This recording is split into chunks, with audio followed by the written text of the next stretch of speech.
we will look at the governing the market by Robert Reid. Okay, and in this book you will find a lot of empirical evidence and episodes explaining how in Asia, the government in Asia actually developed the policies that is governing the market for the economy, and it helps the development of the economy. So you need the market, but also the government's policy to govern the market, and it helps the development of emerging economies. Neoliberal Washington consensus. Now this is what we usually observe when you read the newspaper regarding about Washington consensus. What is the Washington consensus? Washington consensus is the maximum integration into the world economy plus domestic reform to stabilize integration and make domestic market more efficient. So the Washington consensus is to open your market. To open your market and through a series of domestic reform that will help to stabilize the domestic markets and make it more efficient, and therefore the economy develop. That's the so-called Washington consensus. To opening up and make economic reform. Okay. And the sectoral industrial policy and anything intended to foster national controlled industry over foreign owned or to transfer technology beyond the speed desired by private foreign firms is out.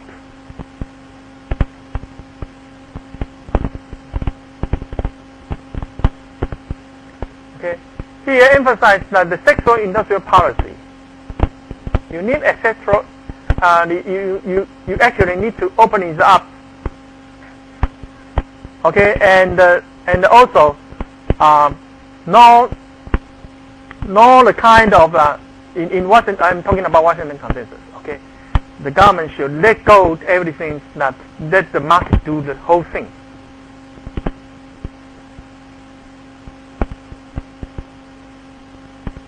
Okay, so anything that private firms can do, just let them do it. Don't try to make any kind of promotion or industry policies to help certain sectors.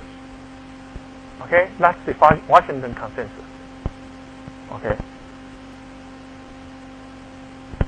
and in contrast to the Washington consensus, you can see this so-called the least argument, which emphasize that almost all now developed countries, they went through a stage of industrial assistance policies before the capability of their firms reached the point where a policy of free trade was declared to be in the national interest. So it talk about, okay, the Washington consensus is fine, but before you do that, you have to do something before opening up or before any industry reform. It's trying to create your own industry. And in order to create your own industry, you have to protect your own industry first. You does not open up right away. You have to protect it, the so-called infant industry argument. You have to protect your industry instead of making any kind of reform and open it up. You have to protect your industry because the infant industry argument. And it also emphasizes that if you look at most of the developed countries, before they open up, before they become developed, they all adopt certain kind of protection policy, industry policy. British was protectionism when it was trying to catch up with Holland. Germany was protectionist when trying to catch up with Britain. The United States was protectionist when trying to catch up with Britain and Germany. The same thing follows up for every of countries who catch up and become superpower in the world economy. They all show that before they become the superpower, they also protect their own domestic industries. And that is the British least argument. So you can see Washington consensus, or the least argument of protection, domestic protection, and infant industry argument. How about Asian catching up? Japan was protectionist for most of the 20th century up to the 1970s. Even today, Japan is still very protected. Korea and Taiwan to the 1990s. Hong Kong and Singapore are the greatest exceptions, but they are city-states and are not to be treated as economic countries. So if you take this together, you can see also even Taiwan and Korea before 1990s is still engaged in certain kind of protection. So that's the argument of the Robert Webb. So for the transitional economies, then Russia, massive liberalization and privatization, the so-called shock therapy. Okay, that shock therapy has to do with Washington Consensus, opening jobs and more liberalizations and privatizations. And what happens? Catastrophic economic performance. China, instead, gradual liberalization and privatization, and it leads to excellent economic performance. The more radical liberalizers, for example, the Czech Republic, performed worse economically in the 1960s than those, for example, Slovakia and Poland, that moved more gradually. Okay, so for this transitional economy, again, you also find that before adopting this liberalization and privatization, if you choose to be more gradually instead of radical right to the point by opening up right away, usually you end up with that result. And a certain kind of slow adjustment through governing the market and also through some kind of policy protection, it is good for the development of the economy. So here again showing you some of these empirical evidence. Okay? And here is the distribution of the whole economy, and then this is the freedom score. As you can see, most advanced countries they have higher score in freedom. Okay, and most of the economy less developed, they are have less economic freedom. So of course this is the major argument, but this is retrospective, right? Retrospectively, you find that the higher degree of freedoms of the economy usually also end up with a better economic performance. Okay, and this is in Asia. Okay, Japan has more freedoms, and so is Taiwan and South Korea. Okay, and China is less freedoms. Okay, and Russia here. So you can see that economic development has to do with economic freedom. Okay, and of course that is also consistent with Washington Consensus. And this is for Asia. Okay, and as you can see that the Asian tigers, they also has a higher degree of economic freedom. Okay, then that. Economic freedom means that they are more market oriented, more free market oriented, in a sense.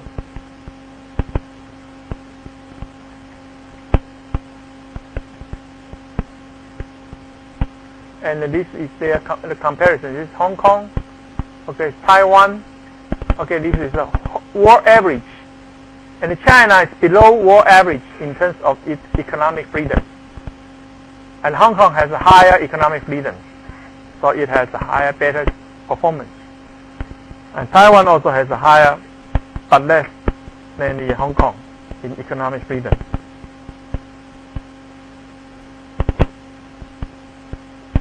And the effects of industry policies. Well-motivated state industry officials functioning not as all-known directors, but as learning directors. As you know that state form the industry policy, but state lack of information. It's not all non-directors. Okay, actually it's but as learning directors. Even if powerful fields in which they learn put them in the positions of aggregating the preferences of industrialists rather than organizing of industrialists. Okay, so what it has to do is that government is not trying to be the major player.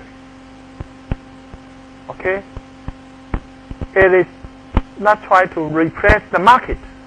Actually, it's governing the market, and the governing the market in a sense is not trying to organize, but the organization of industrialists, but it is they learned and put them in the position of aggregating the preferences of industries.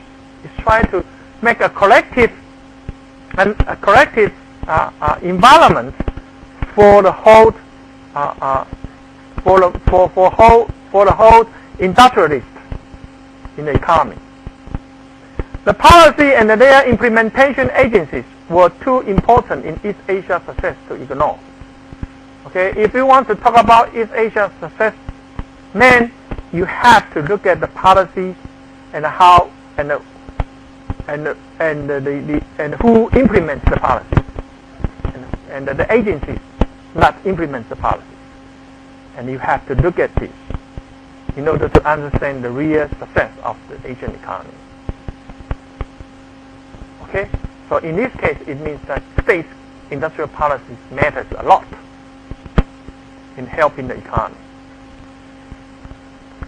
But in this book, it tries to argue how to help the economy through industrial policies. How does government intervene? Creating rent by distorting markets.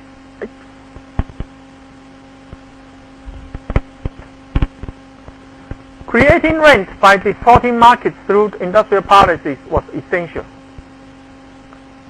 Okay, you have to make some kind. Once you intervene in the market, it means that you will make some distortion, right? But here I argue that it is essential to understand this. First, to induce more than free market investment in activities that government agreed were important for the future, for the economic transformation. You know that you need to transform the economy, and you know that what kind of transformation is needed for the economy. Therefore, you will try to distort the market such that it encourages the transformation. It encourages the investment towards that kind of transformation. Okay, and therefore, in this sense, then you have to distort the market. Otherwise, they were put into this rigid form of the economy.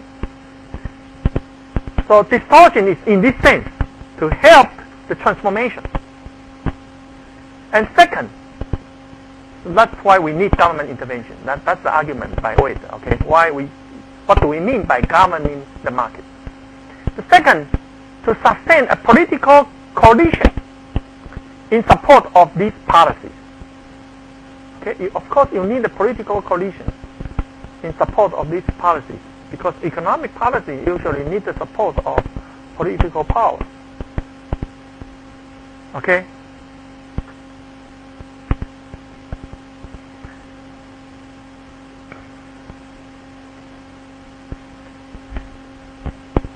Disciplining rent-seeking in unproductive activity so that it remains consistent with these two objectives. The third one is that you distort the market. But that kind of distortion, you have to restrict the rent-seeking in unproductive activity. Okay, rent-seeking is a term in economics. It means that you put most of resources in unproductive activities. Okay, like bribery. Okay, you want to get a certain benefit from government officials, and you bribe the government officials, right? And to get a permit, for example. from the government. Okay, and that's a rent-seeking activity because your bribery is unproductive in the sense that it won't affect the efficiency of the production. It just changes the ownership. Okay. Originally, it should be A getting the permit, but instead you get a permit.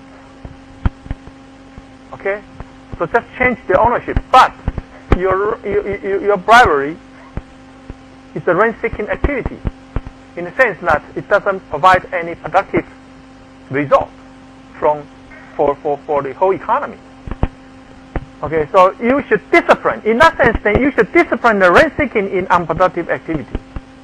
Because once you make the distortion, it will create rent. Right? It will create rent for the economy because you distort it. Without distortion, then there is no rent because market demand is equal to market supply. But once you make the distortion, then there is a rent. And you have to restrict this rent-seeking activity into the so-called unproductive activity. And the rent that you created through this intervention is the rent that helps to drive the economic activity toward the direction that you want. Toward the direction that you want it transformed. That's why you distort the market. Okay? So to make sure that your distortion is effective in the sense that rent-seeking activity is not spent on unproductive activity. Okay? That's the major argument why you need intervention and why intervention is helpful for the economy. But usually it's going the other way around. Okay? So it's a kind of art actually. It's not easy. If we want to have this to work, okay, it's an art, okay, for the government, because you have to know a lot of information required, right? Because you here actually assume that government has a better information than the private sector. He know what's the best transformation for the economy in the future. So he wants to make this kind of guidance towards that transformation. And he wants to implement policies that help the transformation. And he needs to make that kind of distortion to help the economy transformation. And that's the kind of argument in here. Okay? And if you look at here, is that, for example, this is the price distortion. This is just give you an example. Once you intervene in the economy or the market, then you generate a kind of rent. And once you generate a rent, then there is a rent-seeking activity. Okay? And rent-seeking activity is considered as inefficient. It's a waste of resources. So you have to discipline those distortions and those rent-seeking. Here, the original equilibrium price by market is at P star, right? But you want to encourage these sectors. So you put, okay, for example, you put a distortion, which, for example, a tax is the distortion, right? You put a tax such that P star plus T is the new price, because tax is imposed by government. Okay, so the price becomes P star plus T. So once you distort the market, then you find that you, at the new price level, you have excess supply. You have the excess supply. Okay, you have the excess supply. What happens if the economy has the excess supply? Which means that you can only meet those demands. You only have this amount of demand, okay, but you supply those amounts. Therefore, you have excess supply. Okay. Once you have excess supply, usually the price will drop to clear the market, right? But price cannot drop because you have a distortion to assume that price needs to be equal to the new price level. So if price cannot drop and maintain this, then what happens to excess supply? The only thing here is that you create excess profit. you create the excess profit, right? This is the profit. Used to be this price, but now new price higher. So you have this excess profit. By which amount? By this amount. This is the quantity that demanded by the market. Therefore, this is the quantity that will sell in the market, because market only demand this. So this is the total profit that you're going to get through the distortion, right? So this is the extra profit that you get through distortion. And this extra profit, of course, as I told you, it will guide the direction of transformation, because it encourages these sectors, it encourages these industries to grow. Because what? Because a lot of firms will try to move into this industry, because it generates extra profit through policy. It generates extra profit. It provides incentive for the development of these sectors.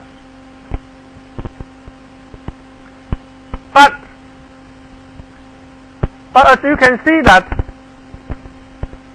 without distortion, this should be the optimum quantity, right? This should be the optimum quantity. So, but now your quantity is in here, okay, which is smaller than the optimal level, right? Smaller than optimal level. And what you create from here to here is that there is a social deadweight loss, in the sense that this is the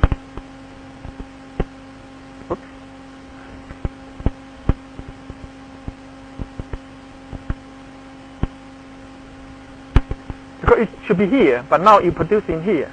Okay, and from the social point of view, this is the original price. This is the original price, right? And here, this is what? This is the cost, right? Supply is the cost, right? And this is the original price. So you see that you should work in here, which means that by increasing in here, your price is greater than your cost. Therefore, you should keep improving. You should keep producing up to here. Up to here, again, your price equal to your cost. That's the point in here. It's a social optima. But now you impose a distortion such that it produces in here. So you reduce this part of profit is not available. Okay? And that's considered as a social deadweight loss. It's a loss. It's a loss for the society. So distortion creates social deadweight loss. This is when you distort the price. And if you also distort the price by subsidize, for example, such that then you have a price less than the original price, which demand equal to supply. And what happened? Then you have the excess demand. You have excess demand means that you have such a market demand, but you only supply this part. So you have excess demand, which means this part of demand cannot be satisfied under this price level, because under this price level you only have these you only have this supply, this demand, so you have excess demand. And in excess demand, under price control, here is the price control lower than the P star. Then what happened? This is the supply quantity. This is demand quantity. And therefore, you think that in this quantity, what the consumer's willingness to pay is at a higher price. So you will see that consumer were willing to pay this price, because on the demand curve, this is price on the demand curve. Okay? So now you are in here, but actually it should be in here. Produced in Q star. But now you are in Q prime. So what lost in here is that by moving in this direction, you increase this cost, right? By moving in this direction, consumer willingness to pay this price. So there is a price between consumer and the producer, which is positive. So you should move around here and gain this area, this triangle area. Okay, but now you restrict to here to Q prime instead of Q star, so you lose this triangle period. And this triangle again is the social theory lost. You lost this triangle area. So again, from the intervention, either you intervene the market by putting the lower price or putting the higher price, it all generates distortion to the economy. Okay? And once you have the distortion for the economy, it's a theory lost. Then it's a theory loss to the economy. Okay, and that's the cost they need to bear if you want to intervene the market. Okay, but of course it provides the incentive for the distorted sectors. For the distorted sector, because it creates extra profit. For example, in the earlier case, it creates extra profit for that particular sector. So by intervention in the market, actually government is doing favor for a certain industry or a certain sector. And why it do its favor for that certain sector is because it hope that through this distortion, it will guide the market resources toward these particular sectors. And therefore, it helps the transformation of the economy toward that particular sector. And the government fully understands that this transformation is good for the economy in the future. Currently, you satisfy social theory loss through distortion. But in the future, you think the structural change of the economic structure will help the economy in the long run.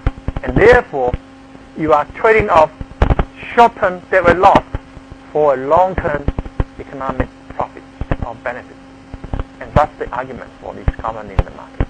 You always have encountered a cost, and that cost is the social theory loss.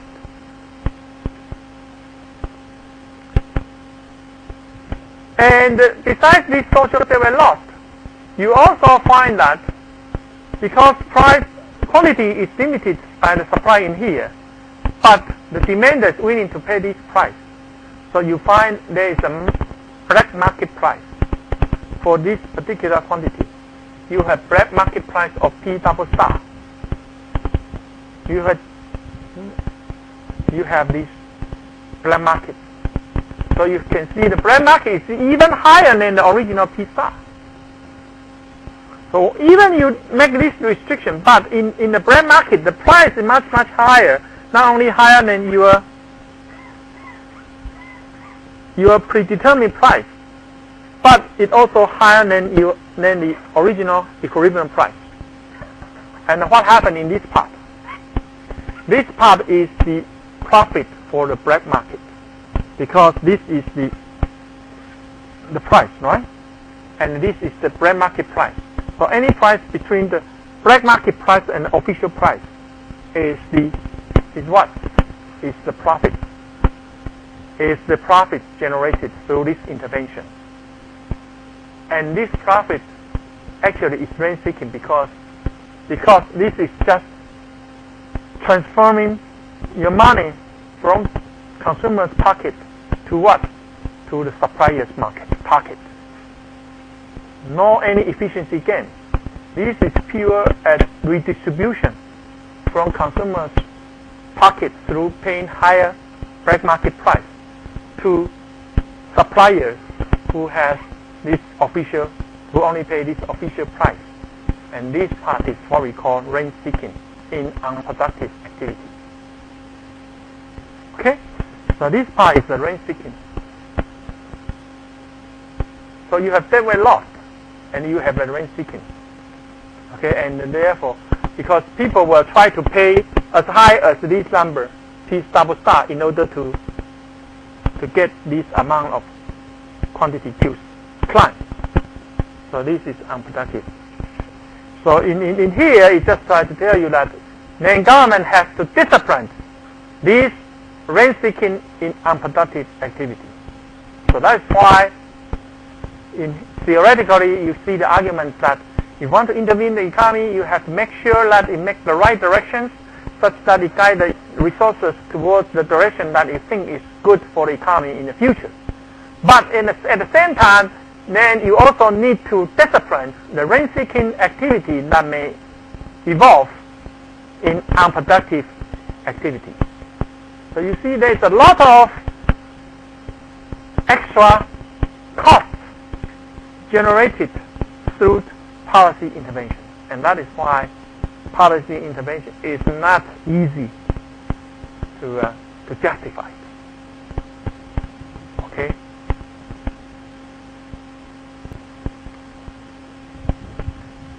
And in rate argument, Taiwan actually provides a kind of below the radar kind of industry policy.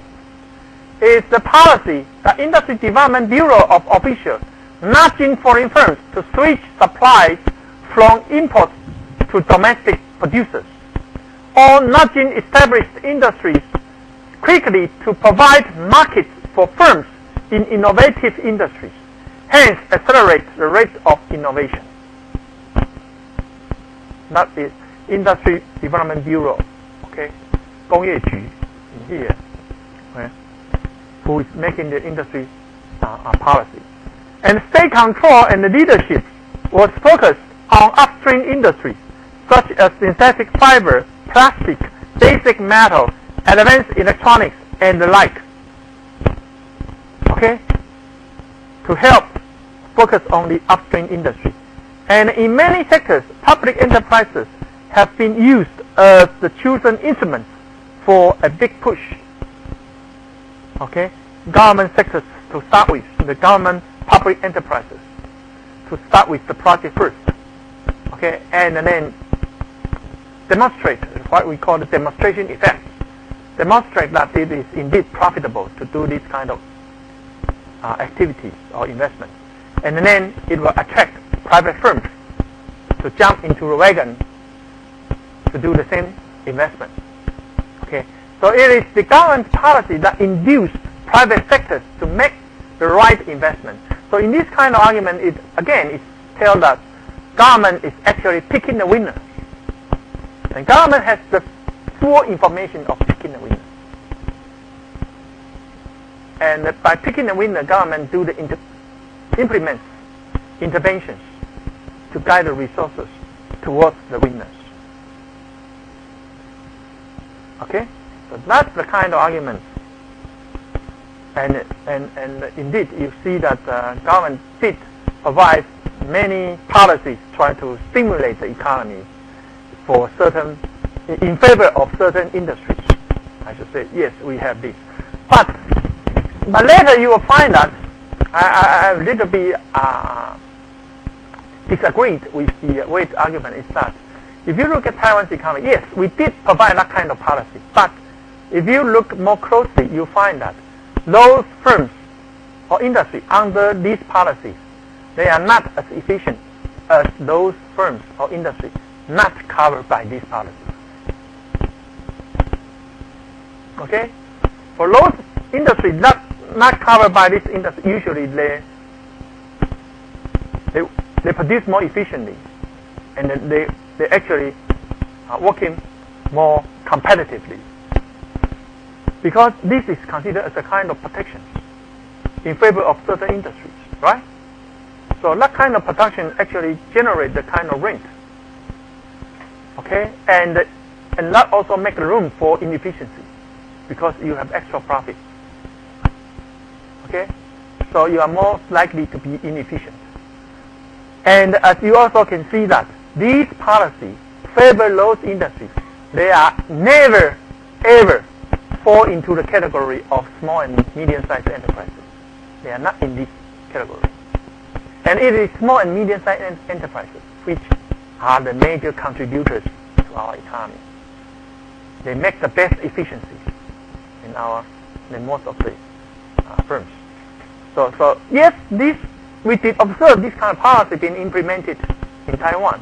But I should say that those actually contribute to the economic development. They are not the beneficiaries.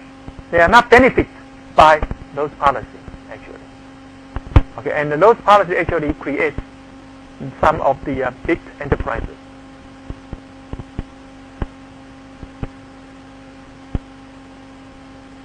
So policy implemented during the early stage of Taiwan's economic takeoff, including these policies. I think it's very important in here. Is the tariff exemption for exports in 1954, 57, low interest rate of lending for export firms, okay, to export promotion, okay. And 1958, the reform in trade and the foreign exchange system from multiple exchange system to so-called the single exchange rate system. 59, the 19 points of Economic Reform Act, right? 1990s, Investment Encouragement Act and the establishment of the EPZs, the Export Processing Zone. These are a series of policies that advocate and encourage the export-oriented firms. And of course, this policy is considered to be a good policy in the sense that it helps to switch the economy towards more export-oriented and to compete in the international market in a sense. So in this sense, it's good that you have to face the international markets. Okay? So it makes some distortion, yes, but it makes the Chinese firm to face the international market and to face the international competition.